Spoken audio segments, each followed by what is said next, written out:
Hello friends, welcome in this video and today we are starting your cash flow statement, a chapter which can fetch you around 8 marks.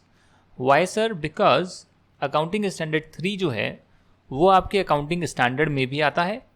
Accounting standard 3 जो है cash flow statement उसका एक separate chapter भी है. That means 8 marks तो पक्के हैं 100%. 12 number भी आ सकते हैं, 2 क्वेश्चन भी आ सकते हैं, nobody knows about it. 8 number पक्के हैं. तो कैश फ्लो स्टेटमेंट को ज़रा समझते हैं. खुल जा सिम सिम. कम बजट के लैपटॉप में यही दिक्कत है, धीरे धीरे खुलता है ये.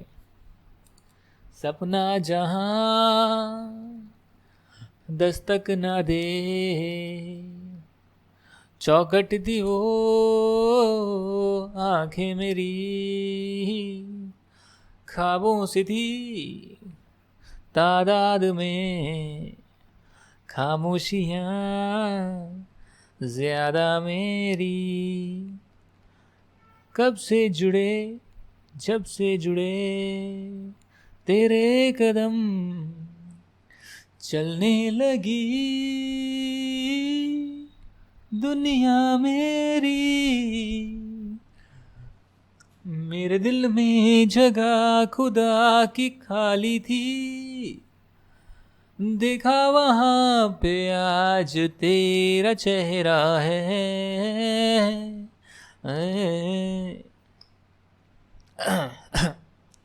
कैश फ्लो स्टेटमेंट, कैश के फ्लो को जो दिखाए उस स्टेटमेंट को बोलते हैं cash flow statement, accounting standard 3. दोस्तों हम अक्सर बिजनेस में फाइनेंशियल रिपोर्ट में बैलेंस शीट बनाते हैं जिसमें कंपनी की financial position as on a particular date दिखाते हैं. कितना एसेट है, कितना लाइबिलिटीज़ हैं, या कितना लाइबिलिटीज़ है, इक्विटीज़ हैं, इक्विटी एंड लाइबिलिटी है, और कितना एसेट है. उसे हम प्रेजेंट करते हैं as on a particular date. जो एंड में डेबिट क्रेडिट बैलेंस रह जाते हैं उनको यहाँ पर शो कर दिखाया जाता है. पूरे साल में जो ट्रांजैक्शन हुई है उससे जो प्रॉफिट कमाया गया उसे हम P&L की स्टेटमेंट में दिखाते हैं वर्टिकल फॉर्मेट में. Revenue and expenses and tax minus करके प्रॉफिट आफ्टर टैक्स. इसके अलावा जो है अगर हम स्टार्टअप्स को छोड़ दें, अगर हम स्मॉल कंपनीज़ को छोड़ दें, 1% कंपनीज़ को छोड़ दें, तो कैश फ्लो स्टेटमेंट बनाना पड़ता है बाकी सभी कंपनीज़ को. और कैश फ्लो स्टेटमेंट में वो दिखाते हैं कि भैया जो लोग बेटर एनालिसिस करना चाहते हैं उन्हें ये भी तो पता लगे कि आपने जो P&L एक्रूअल बेसिस पर बनाया है, अगर हम कैश बेसिस पर बनाए तो कैश का कितना आदान प्रदान हुआ. Not only for profit but पूरे ही बिजनेस में कैश का क्या आदान प्रदान हुआ, उसे भी हम 3 कैटेगरीज में कैटेगराइज करके बनाएं कि ऑपरेटिंग एक्टिविटीज से कैश का कितना आदान प्रदान हुआ, इन्वेस्टिंग एक्टिविटीज से कैश का कितना आदान प्रदान हुआ, फाइनेंसिंग एक्टिविटीज से कैश का कितना आदान प्रदान हुआ. 3 एक्टिविटीज़ में बांट कर बताएं ताकि सामने वाले को पता लगे कि अच्छा कंपनी जहाँ पर इन्वेस्ट कर रही है, चाहे वो फिक्स एसेट में इन्वेस्टमेंट हो या अदर इन्वेस्टमेंट में हो, लॉन्ग टर्म इन्वेस्टमेंट में इन्वेस्टमेंट हो, पैसा डाला हो.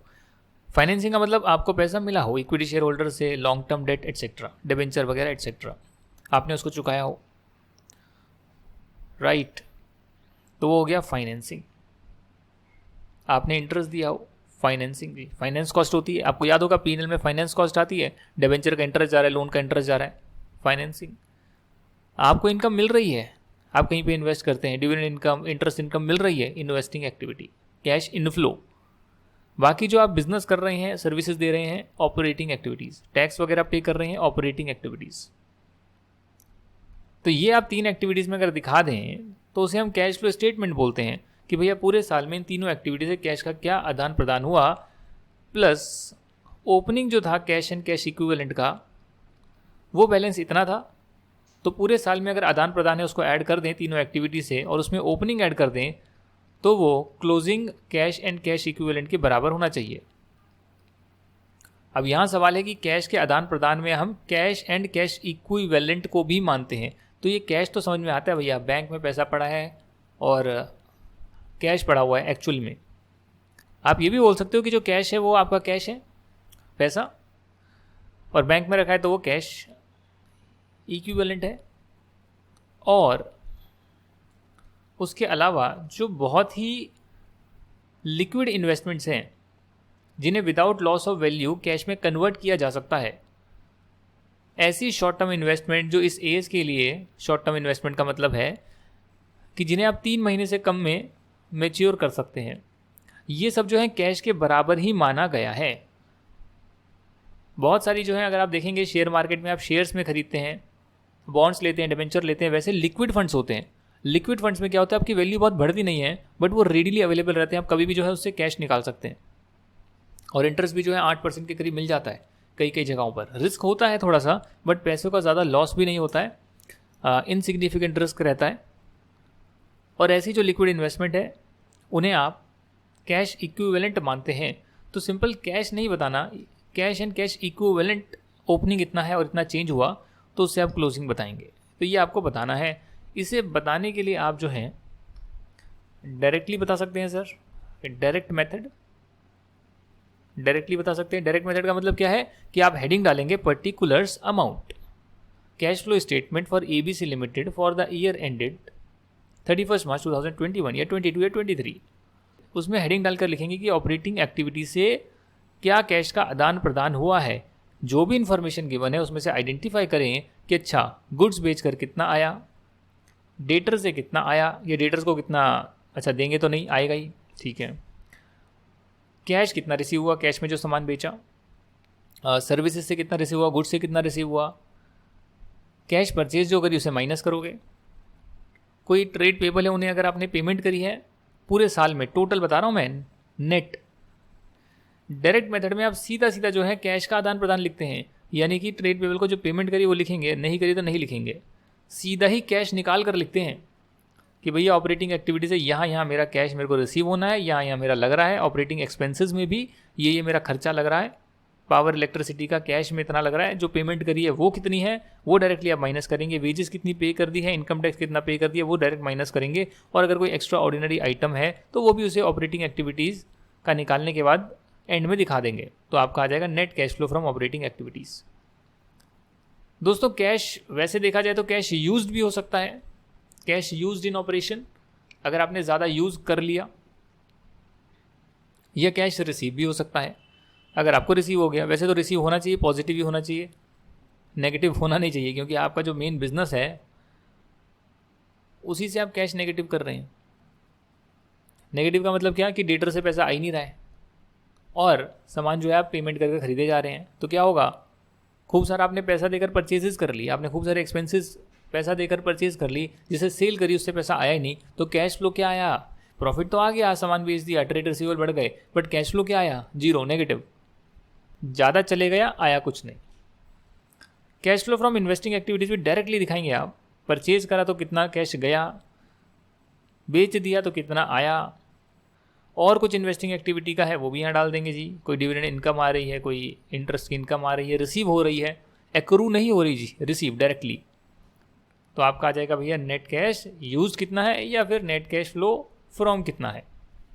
और सिमिलरली आप जो है फाइनेंसिंग एक्टिविटीज़, यानी कि जो आपकी इक्विटी हैं, आपके लॉन्ग टर्म बोरोइंग्स हैं, उसमें अगर आपकी शेयर कैपिटल से प्रोसीड आ रही है, नया इशू कर रहे हैं या बैंक का लोन नया रेज कर रहे हैं, ऐड करो जी, पे कर रहे हो माइनस करो जी, डिविडेंड पे कर रहे हो माइनस करो जी, कैश आ जाएगा कितना फाइनेंसिंग एक्टिविटी में यूज़ हुआ, ये इससे जनरेट हुआ। तो बिजनेस में कैश का आदान प्रदान जो है कैश फ्लो स्टेटमेंट में रिकॉर्ड करते हैं, और जो नेट कैश का है इंक्रीज डिक्रीज, उसमें अगर आप ओपनिंग ऐड करेंगे तो क्लोजिंग आपका आ जाएगा। ठीक है जी, तो ये हो गया आपका डायरेक्ट मेथड। अब जब क्वेश्चन आएगा तो मैं आपको कराऊंगा, बट आपको एक चीज़ दिमाग में रखनी है कि इसमें डायरेक्टली पहले हमें फाइंड करना है जो इन्फॉर्मेशन गिवन है, ऑपरेटिंग, इन्वेस्टिंग और फाइनेंसिंग एक्टिविटी में कैटेगराइज करना है क्या हो सकती है, जिसमें क्लैरिटी मैंने आपको दी है। ऑपरेटिंग यानी कि जो आप बिजनेस कर रहे हैं, धंधा कर रहे हैं, उससे रिलेटेड सामान बेच रहे हैं, खरीद रहे हैं, एक्सपेंस कर रहे हैं। इन्वेस्टिंग यानी कि आप फिक्स्ड एसेट में इन्वेस्ट कर रहे हैं, किसी और कंपनी में इन्वेस्टमेंट कर रहे हैं, उससे आपको कुछ इनकम आ रही है, या आप इन्वेस्ट कर रहे हैं उसे बेच रहे हैं, वो सारा हो गया इन्वेस्टिंग।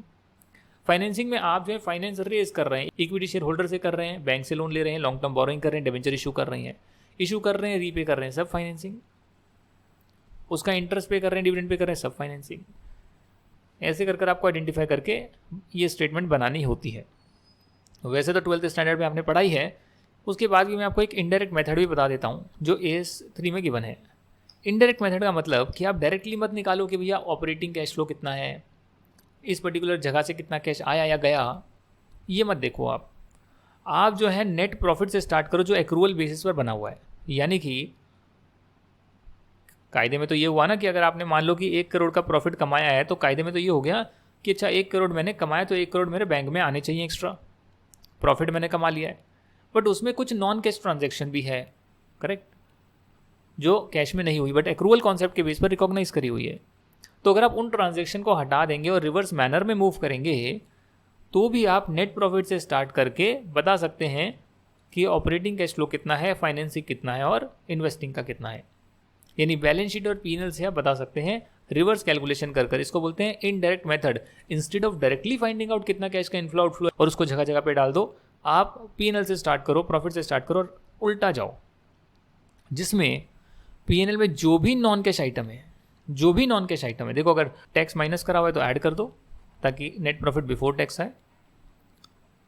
टैक्स को जो है नीचे माइनस करेंगे माइनस बाद में करेंगे, पहले आप सारी चीज़ें जो है एडजस्ट करेंगे। डेप्रिसिएशन जो है वो नॉन कैश है।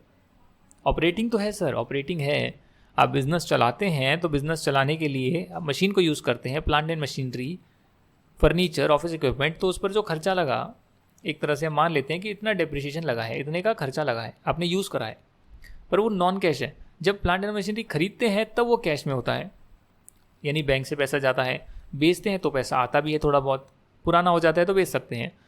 बट डेप्रिसिएशन जो है वो नॉन कैश आइटम है, हमें सिर्फ कैश से हम कंसर्न है। तो P&L में जो जो चीज़ें डेबिट करी है या क्रेडिट करी है नॉन कैश है, उस पोर्शन को आप डायरेक्टली जो है ऐड या माइनस करेंगे।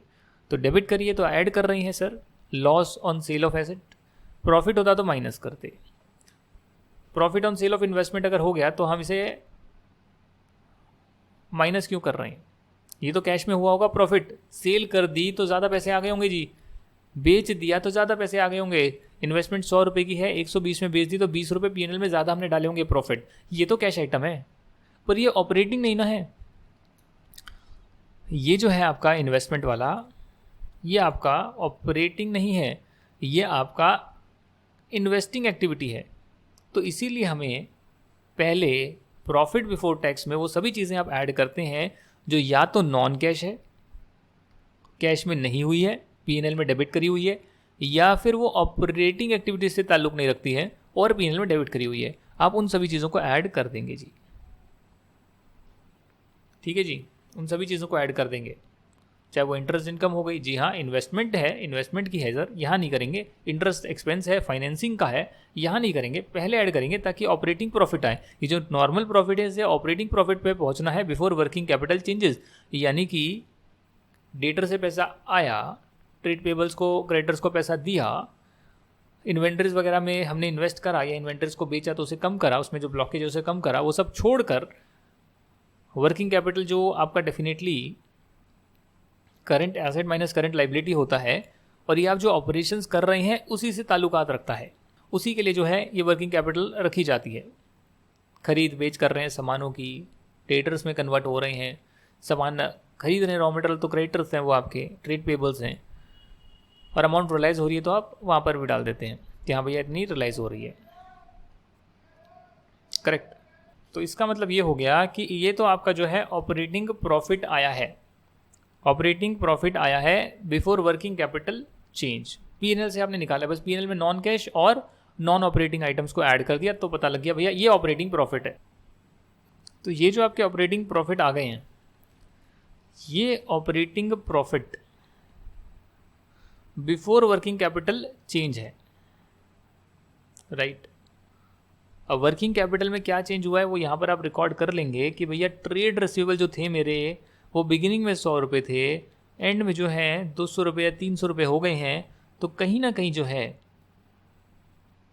ट्रेड रिसीवेबल इंक्रीज हो रहे हैं। इसका मतलब जो मैंने सेल्स करी होगी, जिसे मैं मान रहा हूँ कि पूरा कैश मिला होगा, तो वाकई में ऐसा नहीं है, पूरा कैश नहीं मिला, कुछ पोर्शन जो है अभी लेना बाकी है 200 रुपये से। तो उससे आप माइनस करेंगे कि भैया सेल्स मैंने पूरी रिकॉर्ड कर ली, मान लिया था पूरा कैश होगा, उसी से तो प्रॉफिट आ रहा है, सेल्स माइनस सभी कॉस्ट वगैरह करके प्रॉफिट आ रहा है। मैं ये कह रहा हूँ कि पूरी सेल्स में से जो भी सेल्स करी होगी क्रेडिट पर, वो डेटर्स में इम्पैक्ट गया होगा उसका, और डेटर बिगिनिंग में 100 थे, बाद में 300 हो गए, यानी कि 200 बढ़े हैं डेटर। तो इसका मतलब 200 रुपये की ब्लॉकेज बढ़ी है, डेटर बढ़ गए कैश आने की बजाय, तो आप उसे माइनस करेंगे कि जो सेल्स हुई है उसमें से 200 रुपये अभी रिसीव नहीं हुए नेट में। तो इसका मतलब मैं यहाँ पर 200 रुपये यहाँ एडजस्ट कर रहा हूँ, माइनस कर रहा हूँ, करेक्ट। और माइनस करने के बाद मुझे पता लग गया कि हाँ इतना एडजस्टमेंट 200 रुपये का ब्लॉकेज हुआ है। और अगर डेटर कम हो गए, मान लो 300 से जो है 150 हो गए, तो मुझे पता है अच्छा 150 रुपये जो मेरी पहले की ब्लॉकेज पड़ी हुई थी, मतलब 300 रुपये की ब्लॉकेज थी, वो अब 150 ही रह गई है, तो कहीं ना कहीं 150 मुझे और रिसीव हो गए होंगे, तो वो मैं इसको प्लस कर लूँगा। सिमिलरली इन्वेंट्रीज का देखोगे आप, चेंज की इन्वेंट्री में पैसा आपने ज़्यादा डाला, ये इन्वेंट्री से जो पहले की ब्लॉकेज थी वो ठीक हो गई है, साल के पूरे ड्यूरिंग द ईयर वो ब्लॉकेज कम हो गई। और सिमिलरली ट्रेड पेबल का देखोगे कि अगर मान लो ट्रेड पेबल पहले 100 रुपये हैं और वो आपके अब 200 हो गए, तो इसका मतलब 100 रुपये बढ़ गए। तो 100 रुपये की ब्लॉकेज थी ट्रेड पेबल में, मतलब कि आप जिन लोगों को पैसा देने वाले हो वो जो है बैलेंस 100 रुपये का है, करेक्ट। आप जिनको पैसा देने वाले हो वो 100 रुपये का बैलेंस है। क्लोजिंग में आ रहा है कि भैया हमें उन्हें 200 रुपये देना है, तो यानी ओपनिंग से क्लोजिंग तक, यानी साल के बिगिनिंग से एंड तक हमने 100 रुपये की ब्लॉकेज को बढ़ाया ही है, कैश के आउटफ्लो को रोका ही है, तो वो क्या होगा, प्लस होएगा। अगर उल्टा हो गया कि 5,000 के ट्रेड पेबल आ रहे हैं, अब वो 2,000 रह गए, यानी कहीं ना कहीं 3,000 आपने अपनी जेब से निकाल दी, उसे माइनस कर लोगे।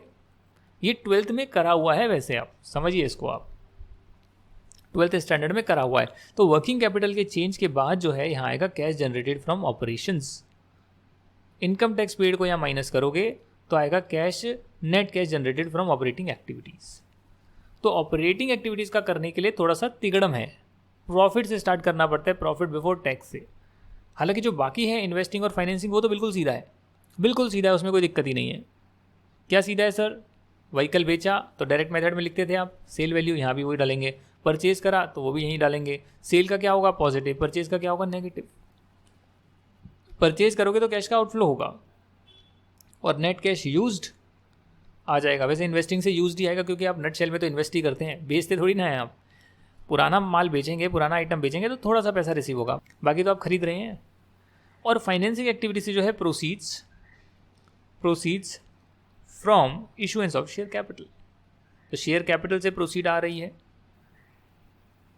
बैंक लोन रीपे कर रहे हैं, डिविडेंड पे कर रहे हैं, ये आपका आ जाएगा net cash use in financing activities. और भी कुछ होगा तो आइटम मैं ये नहीं कह रहा कि अब याद करें, क्वेश्चन में जो गिवन होगा उसको आइडेंटिफाई करके डाल देंगे, राइट।